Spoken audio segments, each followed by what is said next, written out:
Ngayon po ay pauunlakan natin yung isang isang comment dito ng ating direct to the point na po tayo mga guys, no?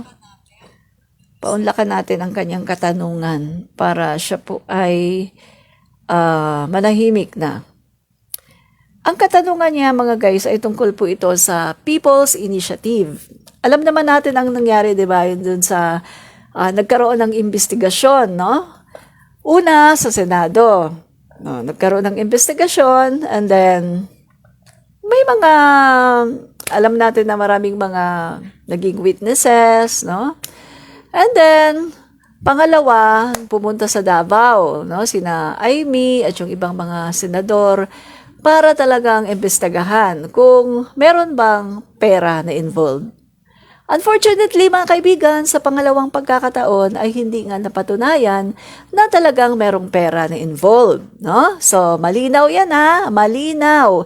Walang pera na involved. Walang napatunayan yung mga witness na pinaupo nila. Sila mismo witness mismo ng Senado yan, mga kaibigan. Pero, napatunayan na wala naman, no? Tinatanong ni Senator Amy, meron bang pera na inoffer sa'yo? Wala naman daw. O pagkatapos kausapin, meron bang pera na binigay? Wala naman daw. Tinanong din, yung barangay captain, meron bang binigay na pera? Wala naman din. Walang binigay sa kanya. So, wala, no? So, na-establish na natin, sabi nga rin ni Congressman JJ, no?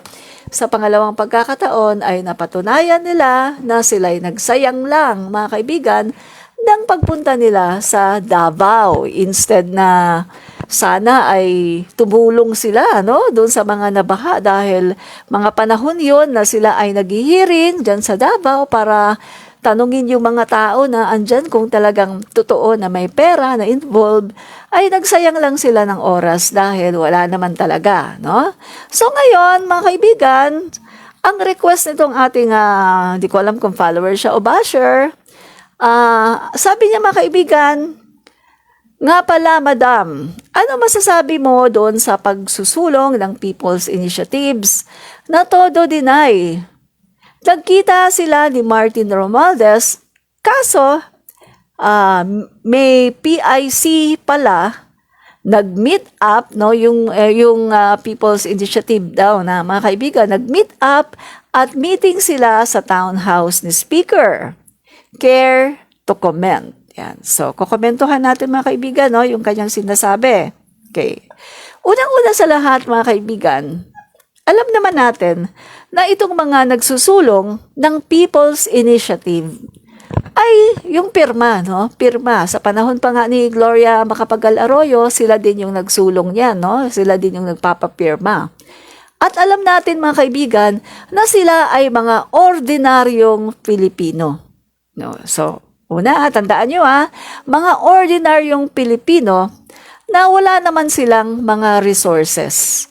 Wala naman silang kakayanan para umupa ng isang venue para doon ay talagang gawin yung kanilang pagmi-meeting or yung kanilang conference para ipaalam sa kanilang mga constituent kung ano yung kanilang gagawin, kung ano ba ang dapat na gawin doon sa kanilang sinusulong na PI, at wala din silang venue para i-gather yung mga tao, para i-instruct sila kung ano ba itong PI, paano ba natin ito ipapaliwanag sa mga tao. In short, etong nagsusulong ng pirma ay mga ordinaryong Filipino na walang mga resources. So, ang ginawa nila mga kaibigan, sila ay humingi ng tulong sa mga congressman, no? Kasi mga kaibigan, alam naman natin na ang bawat distrito ay merong mga kongresista na talagang nandyan para tumulong doon sa mga pangangailangan ng tao, lalo na dito sa clamor ng pirma, no? Yung People's Initiative, para nga matupad na yung hinihiling ng ating Pangulo na i-align natin yung ating konstitusyon sa global community. no? Yung ano lang naman yung provision lang naman ng economic, no? Ang babaguhin. So, na-establish na natin mga kaibigan na mga ordinaryong Pilipino ito na walang kakayanan na magbayad ng mga venue.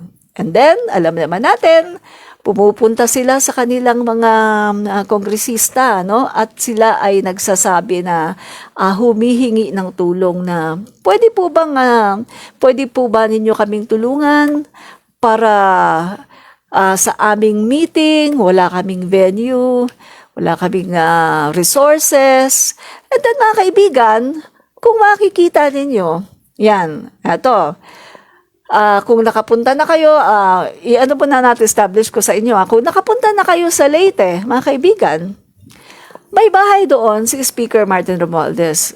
Sa Leyte ang sinasabi ko sa Leyte. May bahay doon si Speaker Martin Romualdez.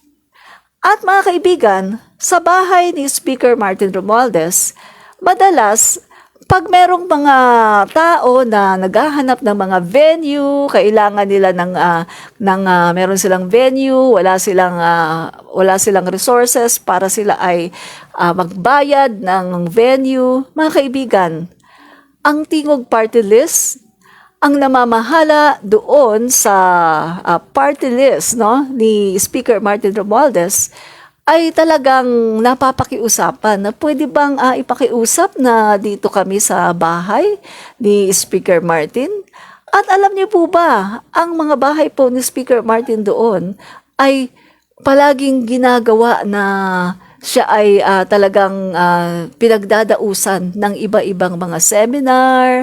Doon din nagbabalot minsan ng yung mga pinamimigay, no, ng Tingog Party List, at minsan ginagawa talagang tuluyan ng yung mga politiko na pupunta doon, no, yung mga invited, no, at minsan naman ginagawa doon nagti-training. So makikita natin gamit na gamit talaga yung bahay ni Speaker Martin Romualdez, no?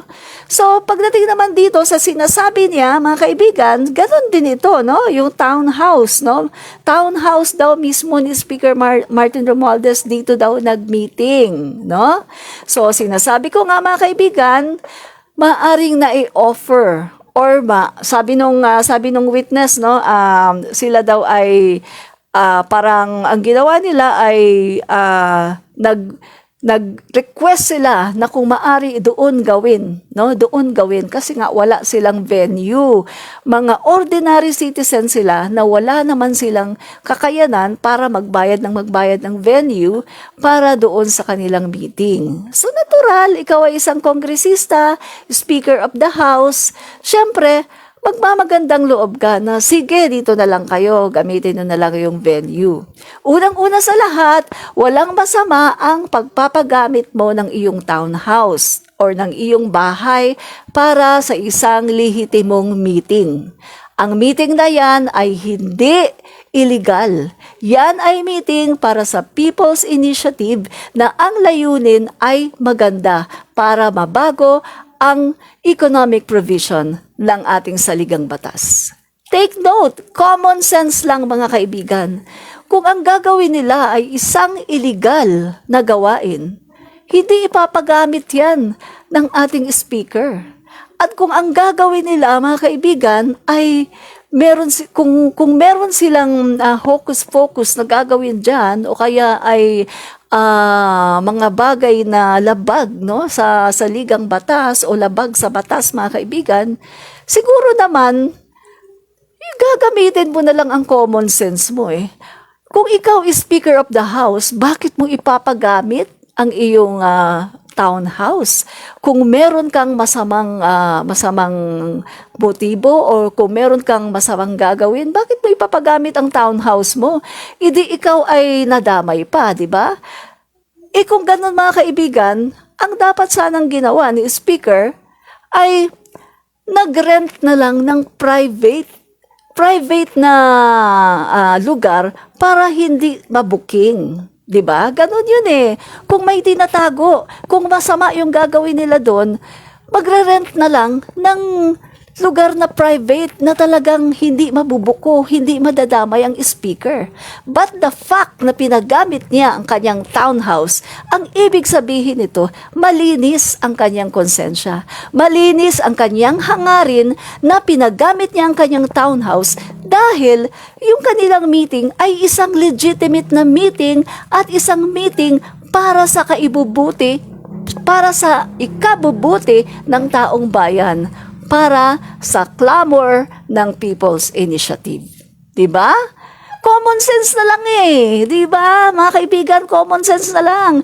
Kung meron kang kung masama yung inyong imi-meeting, hindi mo yan papayagan na mag-meeting sa bahay mo dahil madadamay ka.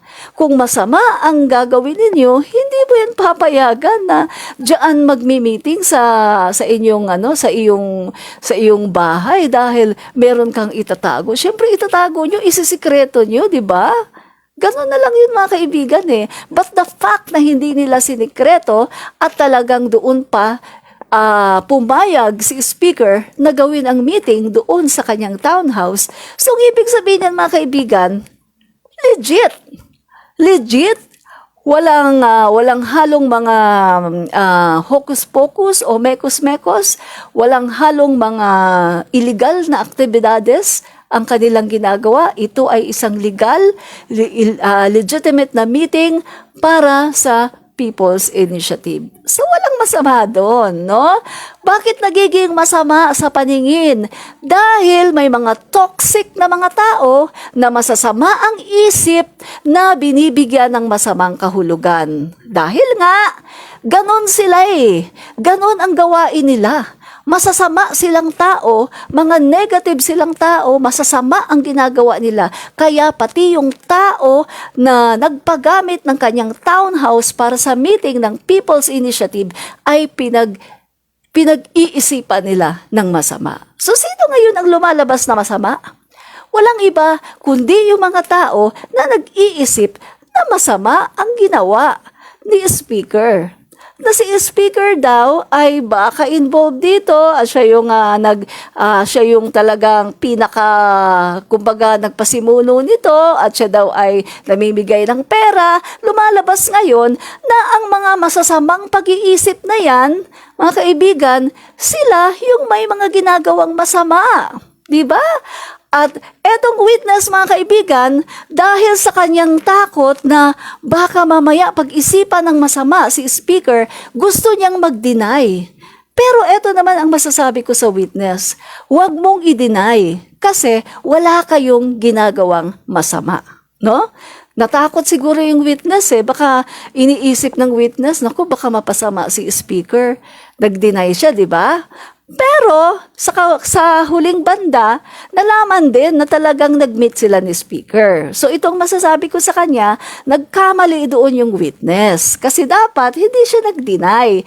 Dahil maganda naman ang ginagawa nila eh. Legit naman yung kanilang meeting. At maganda naman ang hangarin ng speaker na pinagamit yung townhouse niya dahil itong ang pirma ay mga ordinary citizen na wala naman silang kakayanan na magbayad ng isang venue para gawin yung kanilang meeting. Gets niyo mga kaibigan? Malinaw na ba sa inyo na walang masama sa ginawa kundi mabuti pa nga ang ginawa ni speaker dahil talagang siya, nakikita natin na siya talaga ay ready na tumulong sa mga tao na nangangailangan at sa mga tao na talagang lumalapit sa kanya. Ready siyang tumulong mga kaibigan. So makikita natin ang puso ng ating speaker ay busilak.